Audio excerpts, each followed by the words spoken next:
This is Spiro reporting for Newsbud. I'm sure that many of you are well aware of the Brexit results.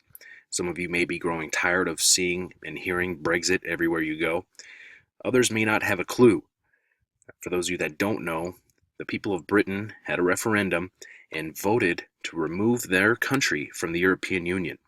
Now, this is being seen as a major victory for sovereignty and a step towards restoring independence. We have seen the power moving away from the people and going towards the state, going towards the government. We've seen the government merging with corporations, corporations becoming very powerful, mega corporations above the law. This is known as fascism. We're even seeing the merger of governments themselves forming superstates. So yes, I could see how this could be regarded as a major victory and a devastating blow for the establishment. The ones who know what's best for you. Like David Cameron here, the Prime Minister is set to resign his position with a ruined legacy. Well, I doubt that anyone feels sorry for this guy. And the results of the Brexit have sent shockwaves throughout the stock markets and the banking industry as the British pound falls to a 30-year low against the dollar. Now, of course, the establishment has gone into panic mode and they want the general public to be in that same panic mode. Now, Britain has not yet left the European Union officially. They have not invoked Article 50 of the European Union Treaty. But Angela Merkel and others fear that this could lead to a domino effect, many different nations leaving the European Union, and she's saying we must act now to prevent other countries from fleeing the European Union.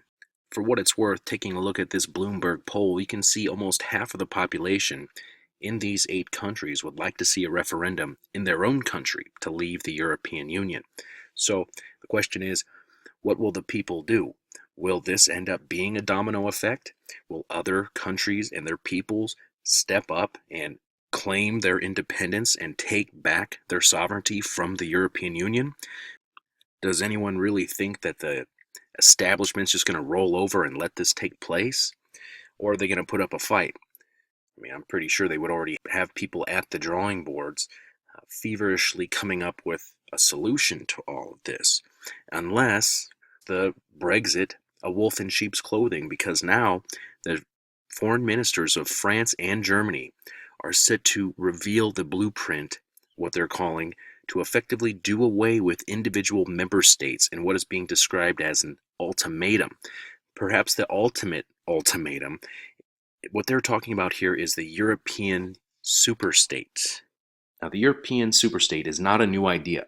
This has been around since right after World War II, when Winston Churchill talked about it in a speech when he called for sort of a United States of Europe. At that point, it had been seen as a precursor to the concept of the European superstate. Now, Viviane Reding, who was the Vice President of the European Commission, had also talked about the United States of Europe. So this plan has been around, it's been on the back burner. The question is, are we witnessing the perfect storm of crises, whether they're manufactured or not, to allow the establishment to implement their all-power encompassing European superstate? Now, under this utopian European superstate, participating countries would lose their rights to have their own army, their own criminal law system, their own taxation system. They would also lose what few controls they have left over their own borders, including the procedures for admitting and relocating refugees. And get this, they would not be permitted to have their own central banks. That's right, because there will be an appointed central bank in this European superstate. So who stands to gain from this superstate? It's going to further remove the power from the people and put it in the hands of the central banks.